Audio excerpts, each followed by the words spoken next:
Video start చేసే ముందు మామూలుగా మ్యూజిక్ ని ప్లే చేసే వాళ్ళని మ్యూజిషియన్స్ అంటారు కదా. సో అలానే ఇక్కడ మన రాడు రంబోలో మూవీస్ డైరెక్ట్ చేసిన వాళ్ళని థియరిస్ట్ అంటాం. ఎందుకంటే పెద్ద పెద్ద సైంటిస్టులు రాత్రి పగళ్ళు కష్టపడి థియరీలు కనబెడతారు. సో అలానే మన రాడెస్ట్ మూవీస్ ని డైరెక్ట్ చేయడానికి మన గొప్ప డైరెక్టర్స్ కష్టపడతారు కాబట్టి వాళ్ళని ఇప్పుడు మనం థియరిస్ట్ అని పొగుడుతున్నాం. థియరీ అనే పదం నాకెంతో ఇష్టమైన యూట్యూబర్ దగ్గర నుంచి తస్కరించబడింది. అతను ఎవరో మీకు తెలుసు, వితిన్ సిని. ఎవరైనా వితిన్ సిని ఫ్యాన్స్ ఉంటే ఏముంది, లైక్ చేసి కామెంట్ లో అసెంబ్లీ అని కొట్టండి. సరే, ఈ సోదంతా పక్క పెట్టి మనం టాపిక్ లోకి వెళ్ళిపోదాం. వెళ్లే ముందు చెప్తున్నారు, మీకు నచ్చితేనే లైక్ చేయండి, సబ్స్క్రైబ్ చేసుకోండి. Okay, big budget, pan India hype, Hollywood level expectations. కానీ సినిమా చూస్తే ఈ సినిమానా లేకపోతే మా ఇంట్లో మా తమ్ముడు చూస్తే కార్టూనా అని అర్థం కాలే. ఫస్ట్ థింగ్ క్లియర్ గా చెప్తా, ఇది హేట్ వీడియో కాదు, ఎఫర్ట్ ని రెస్పెక్ట్ చేస్తాం. కానీ సినిమాని ఆడియన్స్ గా మనం చూస్తే కొన్ని విఎఫ్ఎక్స్ సీన్స్ సీరియస్ గా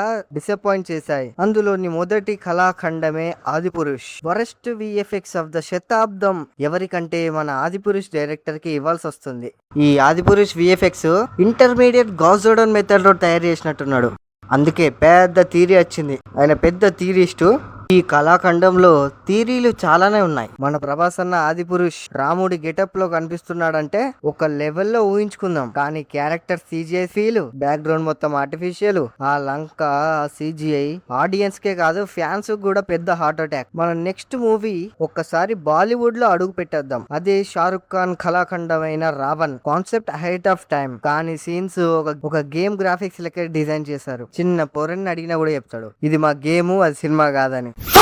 స్టిల్ అటెంప్ట్ బోల్డ్, రెస్పెక్ట్ ఉంది. మన నెక్స్ట్ కళాఖండం హరిహర వీరమల్లు. మన పవన్ కళ్యాణ్ గారిని బాహుబలి రేంజ్ లో ఊహించుకున్నాం. కానీ సినిమాకి ఇద్దరు డైరెక్టర్లట. బొక్క. ఫస్ట్ హాఫ్ బానే ఉంటది, ఎందుకంటే డైరెక్ట్ చేసింది క్రిష్ గారు. ఫస్ట్ హాఫ్ చలో, సెకండ్ హాఫ్ డైరెక్టర్ మారిండు, పులొచ్చింది, భయపడ్డది, వెనకకు పోయింది.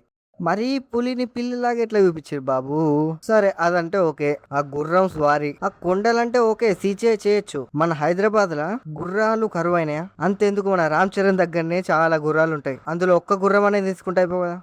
ఆ గుర్రం కూడా సీజీఐ అని అర్థమైపోతుంది. ఒకప్పుడు గబ్బర్ సింగ్ లో గుర్రం మీద స్వారీ చేస్తే అబ్బా, పోలీస్ గెటప్ లోనే గుర్రం మీద స్వారీ ఇంత బాగుందంటే ఇంకా రాజు గెటప్ లో ఎలా ఉంటుంది? సరే, ఇలా మాట్లాడకుండా పోతే చాలా విషయాలు వస్తాయి. మన నెక్స్ట్ కళాఖండం రుద్రమాదేవి. హిస్టారిక్ ఫిల్మ్ అన్నారు, అనుష్క హీరోయిన్ అన్నారు, అల్లు అర్జున్ క్యామియో అన్నారు, హీరో రానా అన్నారు. అంత బానే ఉంది. స్టోరీ కూడా మంచి ప్రొటెక్షన్ ఉన్న స్టోరీ. కానీ విఎఫ్ఎక్స్ మీద మంచిగా కాన్సన్ట్రేట్ చేస్తే ఖచ్చితంగా రుద్రమాదేవి ఇంకా పెద్ద హిట్ అయి ఉండేది. మన ఈ లిస్ట్ లో ఇదే కొంచెం బెటర్ మూవీ. అండ్ మన లాస్ట్ కళాఖండం మన ఆది పురుష్ విఎఫ్ఎక్స్ టీమ్ కి తిరుగులేదన్న టైంలో మేము అంతకన్నా పెద్ద రొట్టిన్ సినిమా తీసామని శాకుంతల మూవీ తెర పైనకి వచ్చింది. ఆ సినిమా చూస్తే నాకు ఎట్లా అనిపించింది అంటే ఇంకొక స్క్రీన్ పెట్టి దాంట్లో ఫోటో ప్లే చేసి ముంగట యాక్టింగ్ చేసినట్టుంది. సీరియల్ విఎఫ్ఎక్స్ అన్నా బెటర్ ఇంకా దీనికన్నా. సో ఇది మన లిస్ట్. ఈ లిస్ట్ లో బెస్ట్ వరస్ట్ సినిమా ఏదో మీరు కామెంట్ చేయండి, చూద్దాం ఈ థియరిస్ట్ లో ఎంత పెద్ద బెస్ట్ థియరిస్ట్ ఉన్నాడు. అండ్ ఫైనల్లీ మీకు నచ్చితేనే లైక్ చేయండి, సబ్స్క్రైబ్ చేసుకోండి. సో లేకుండా నెక్స్ట్ వీడియోలో కలుద్దాం.